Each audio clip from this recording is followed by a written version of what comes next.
Please welcome Jonathan Coulton.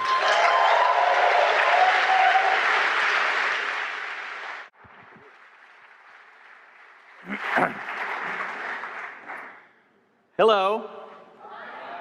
My name is internet musician Jonathan Coulton.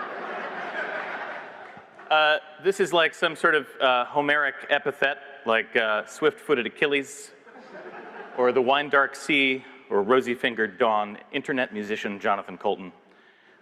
Sometimes when I see this phrase in print, I want to call up the person who wrote it and say, you know, you could just say musician, and that would be fine, and I think people would know what you mean. And maybe that's unfair because, of course, this used to mean something. You know, if you were an internet musician, this meant you were embracing the new music economy. You were probably selling your MP3s on your website.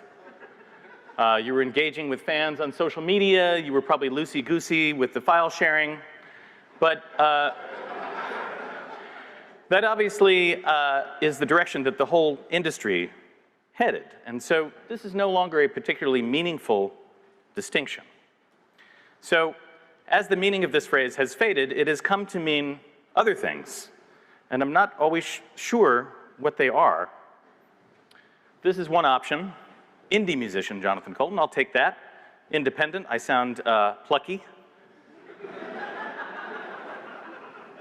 And I feel like that's a point of pride and relatively accurate and descriptive. There's also this possibility, which I am less excited about. You know, this sort of suggests that the term musician is somehow too grand. And then it needs to be qualified in some way. And I have my own problems with this word niche when it is used as a genre, which I will get to later. And of course, my worst fear is this one.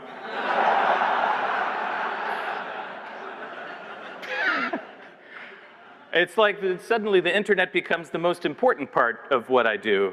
And, you know, oh, he's that guy who does those funny songs about monkeys and robots on the internet, which doesn't feel like a complete description of me.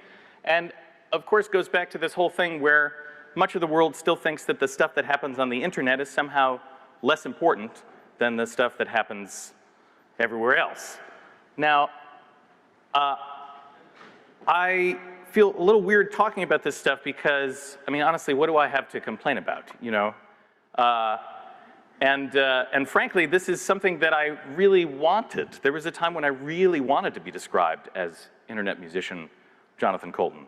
And so I don't want to come across like I'm complaining. I'm not complaining. I am complaining. But I guess what I mean is I'm only bringing this up because I feel like this is a thing that a lot of people in this room are going to run into if they haven't already, this kind of prejudice against internet stuff. And you know, but it's a very complicated, real thing that I think about. And of course, when I was starting this talk, I Googled the phrase internet musician just to make sure that I wasn't crazy and that, in fact, it was used with my name sometimes, because that would have been embarrassing if I yelled about it for 20 minutes and it wasn't true. And I was, I had to go 4 or 5 hits down before I found my name. And then I looked at the top, and it was internet musician Jack Conte.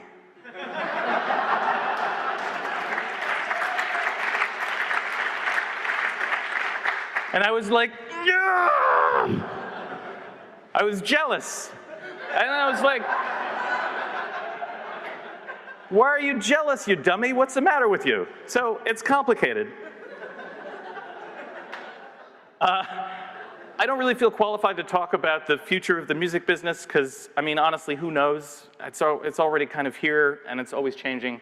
So I'm going to give you some straight talk about feelings today. Because I do think, as an independent creator, this is something that you really need to pay attention to if you're going to make it work for you. Before we get to all that, to give you the context, I'll do the origin story thing. I moved to New York City right after college, and I had the intention of becoming a professional musician, but in those days, the music industry seemed very difficult to break into, and it was kind of a scary thing, and I was lazy and fearful. So I didn't really do it. You know, I bought the books, How to Break Into the Record Business, and they said things like, you gotta make a great demo tape, and then you gotta bring that tape to the office of the record company and get it to the A&R guy. All that sounded exhausting and terrible. So I bounced around for a while, a few odd jobs, and had a couple of bands that never went anywhere. We rehearsed very little. We played pretty infrequently. Our friends would come and see us. I couldn't really see any way of breaking into things, and I got tired of being poor. So I got one of those job things, and it was kind of an accident. I wrote software, and I never intended to be a professional software developer. In fact, computers were kind of a hobby for me. So it was kind of an odd thing where the hobby and the work suddenly switched, because this was the thing that they would actually pay me for, which was fantastic. It was also interesting and fun, and I could finally go to parties, and when people asked me what I did, I didn't have to hem and haw about open mic nights and coffee shops, and I could just say, well, I make database software for executive recruiting firms. And that would end the conversation pretty handily. And as I was working this job, you know, it was so comfortable that I stayed there for 9 years. And every year I would say, all right, Coulton, you really gotta do this. You know, you really gotta leave and go back to the music thing. Because I was just doing it in my spare time, making cassette tapes and giving them to my friends, you know. But every year I would look at that and I would say, no, I can't do it right now. But then, over the course of that almost decade, a lot of things changed in the world. One of them, my friend John Hodgman, who I've known since college, quit his job at a literary agency to become a full-time writer, which was very thrilling and seemed incredibly reckless and brave. He started a monthly reading series called the Little Gray Book Lectures, which was a sort of a weird literary variety show. He invited me to come and play songs that I had written at these shows, and I sort of caught the bug again because I was in front of audiences. I was playing things that I had written, and if they were funny songs, they were laughing, and if they were sad songs, they were feeling sad, and it was like, oh, right, I remember, this is really great. And then, of course, John went on to become super famous with the books and the Daily Show and the PC and the, you know, he's a comedian, actor, writer, and to watch him build this career literally out of nothing was super exciting and very inspiring. Also, the internet changed. You remember MySpace, right? By the time I was at the end of my time at this job, there were MP3s, there were podcasts, there were blogs, the beginnings of social media.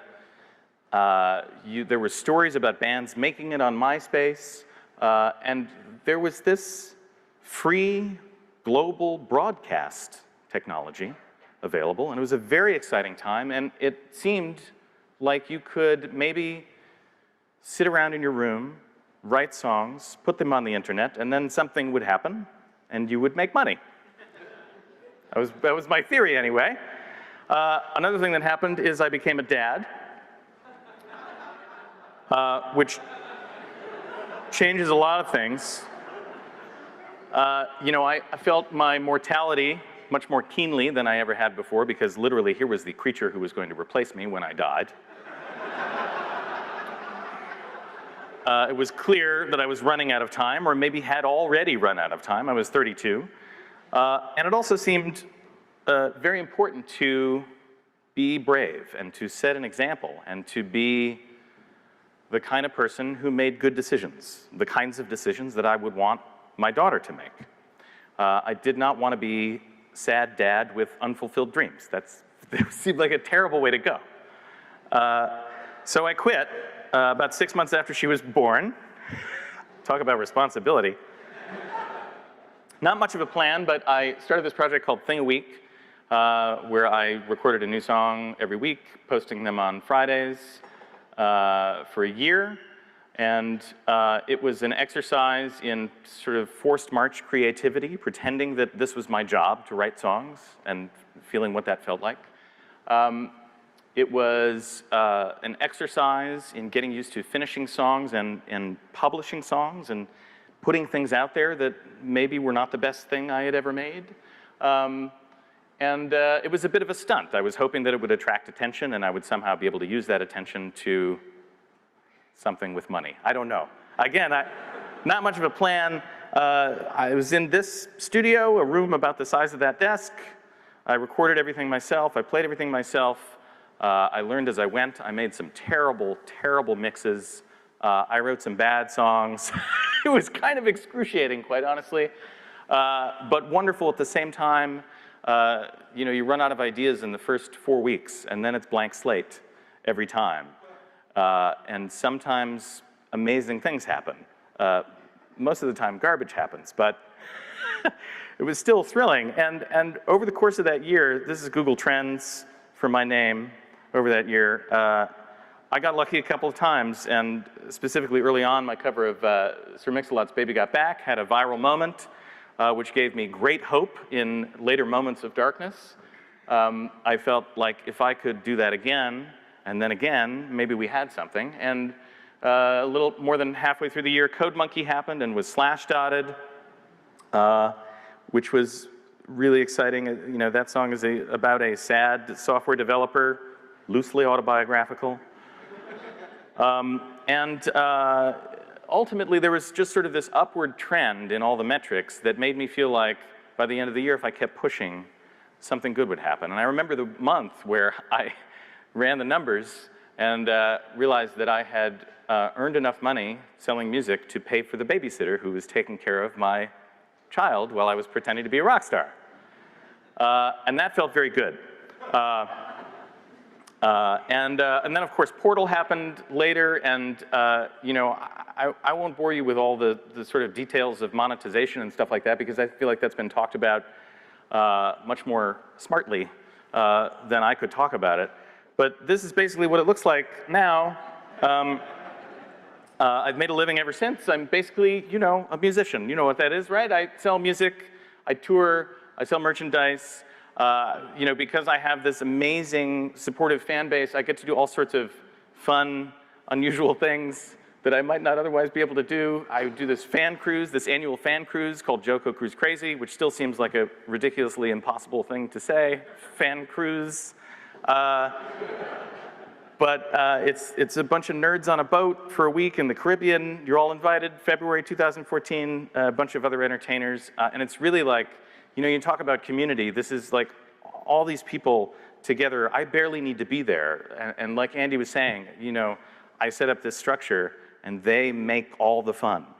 And it's amazing to hang out with them in that context and watch them meet each other and create things together. They make all these, they do like pickup a cappella groups, and they do dance lessons, and it's fantastic. Early this year, my friend Greg Pak, who writes comic books, he and I did a Kickstarter for this graphic novel called Code Monkey Save World, which is based on a bunch of my characters from my songs. That did incredibly well, exceeding all of our expectations. We just delivered the first issue to backers last week. It should be available to the public in about a month. And then Ask Me Another. I get to do this radio show, this NPR trivia quiz show. I'm sort of the Paul Schaefer type, the house band / co-host. And it literally happens 6 blocks from my house. So that's a good gig. And you know, it's an amazing job. It's insane. I never in a million years would have imagined any of these things at all. And I feel very fortunate and very lucky. And yet, you know, this sort of sticks to me. And there, you know, I have a lot of self-doubt. I have a lot of moments of self-doubt. And I think, like many creative people, there are times when I say to myself, gee, I wonder if I've ever done anything that is any good. you know, it's hard to always feel fully confident that you've made something that counts and that is going to last. And so the times I feel that way the most are when I rub up against this dismissive attitude about internet stuff. And I'll give you an example. I was on the Planet Money podcast, and this guy named Alex Bloomberg came over to my house to interview me about what it was like to be a musician, an internet musician.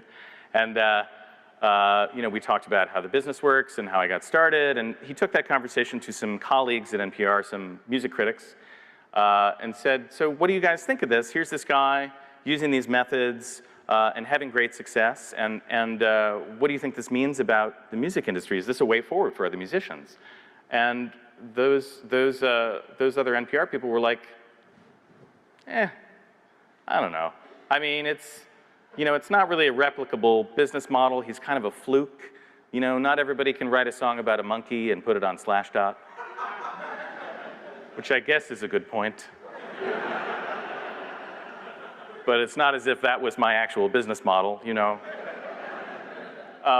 One of them went so far as to compare me to a Snuggie, saying, I know, Jonathan Coulton is like a Snuggie. He's like a blanket with sleeves that we didn't all know we wanted. So, you know, that's fine.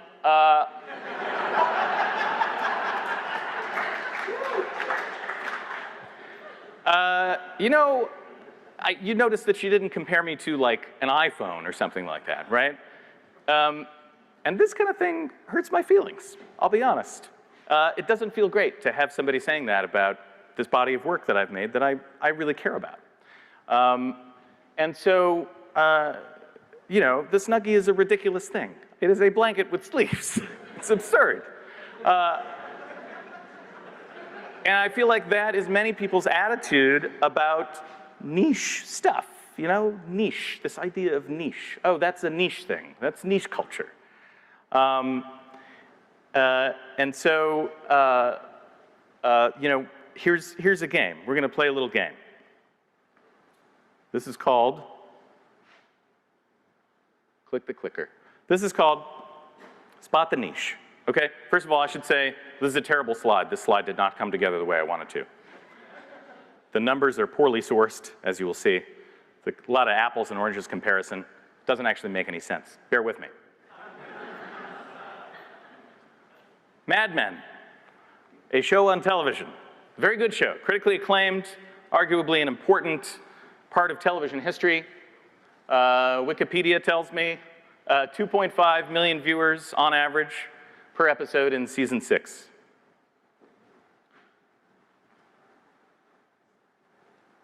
Duck Dynasty, 8 million. This is a show where people in beards yell at each other. 8 million viewers per episode. That's according to my wife, who works in television. She thinks it's probably about that. I believe her. She's my wife.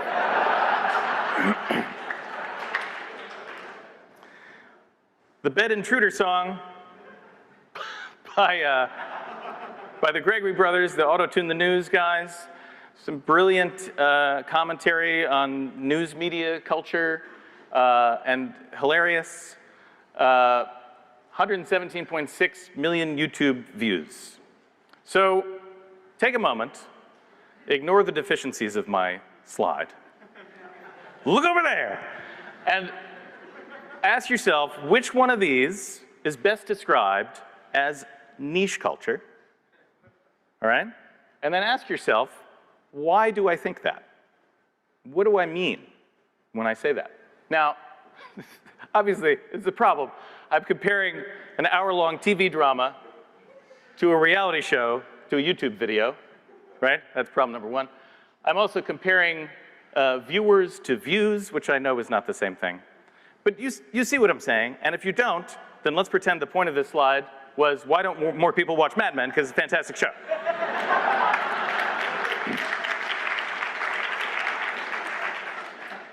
Okay, so here's the pep talk.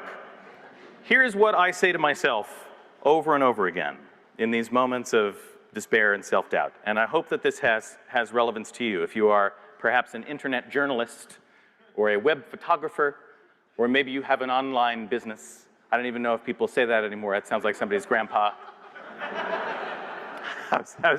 How's your online business? But this is how I talk myself down when I start feeling like I've never made anything that's any good just because this NPR music critic thinks I'm a blanket with sleeves. Number one, be a Snuggie. A Snuggie is a thing that everybody didn't know they wanted, and now they know they want it. That's great news for you.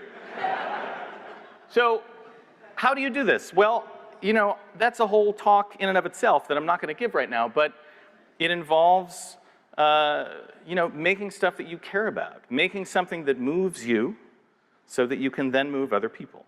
And it means doing that over and over and over again until you get better at it.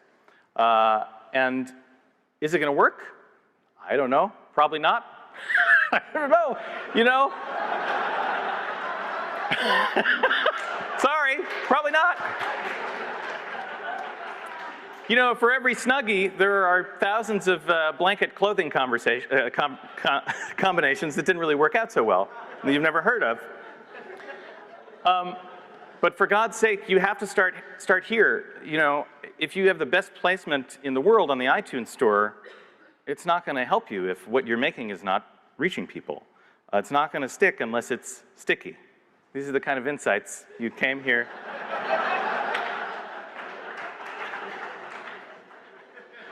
Somebody write that down. I'm going to use that later. Number two, you're doing it right. This is a trap that a lot of people fall into, this idea of thinking that there is some magical thing you can do that will solve your problem and get your stuff out there into the world. And you know, in the music business, it's this whole myth of next level. Oh, you gotta get to the next level. There is no next level, you know? So don't let anybody tell you that you need to do this in a certain way. My last album came out, I said, well, geez, you know, there's all this old record industry infrastructure. There's all this stuff happening out there that I'm not a part of because I'm just this internet guy. I wonder what will happen if I hire a publicist and a label services person and a distributor and we do some in-store marketing placement stuff. And the answer is, I spent a lot of money, nothing really happened, and I didn't get any data on whether it was working or not. At the end, I was like, why the hell did I do that? Because, you know, the beauty of today is that you can build this thing however you want. If you don't want to be on Twitter, don't be on Twitter. If you don't want to use Creative Commons, don't use Creative Commons. You don't have to have a Facebook page. You don't have to be in magazines. Like, there's so many different ways you can do this. And the chances are you've already decided what works for you. And I'm not saying don't experiment.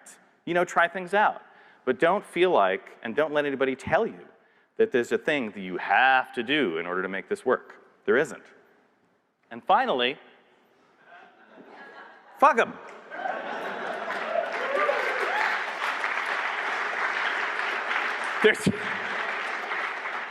There's all this other stuff happening out there that has nothing to do with you, and that's okay. You know, I'm not going to win a Grammy.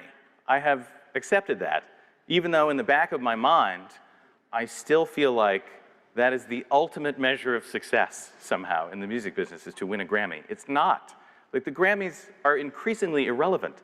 Someday they'll award a Grammy to a record that sold 10 copies, you know? And everybody's gonna clap, and, but the rest of us aren't gonna be even making albums anymore, you know? So I think it is really important to think about the fact that once you get something going, it's about you and that circle of fans that you have. It's about you making the best thing you can make, and it's about working with those fans and communicating with those fans and that whole community, all that boring stuff that we've heard in a million talks. And I'm not saying don't grow your audience, but I'm saying it's less about pushing yourself out into other circles, and it's more about bringing people into your circle. And, you know, stop measuring yourself with other people's rulers, whether it's likes or retweets or Grammys or whatever. Those are all other people's metrics, and they don't matter to you. Here is the only metric that you need to care about. You have a control panel, and it has all these little dials, all these parameters that match up to your various needs and desires as an independent creator. There's a knob for money, and there's one for fame, and there's one for artistic integrity, and there's one for being a good dad, and there's one for saving the planet. And your desires and needs are going to change over the course of your career. And what you need to do is constantly be tweaking those knobs and looking at this output. Is what you're doing making you more happy or less happy? That's it.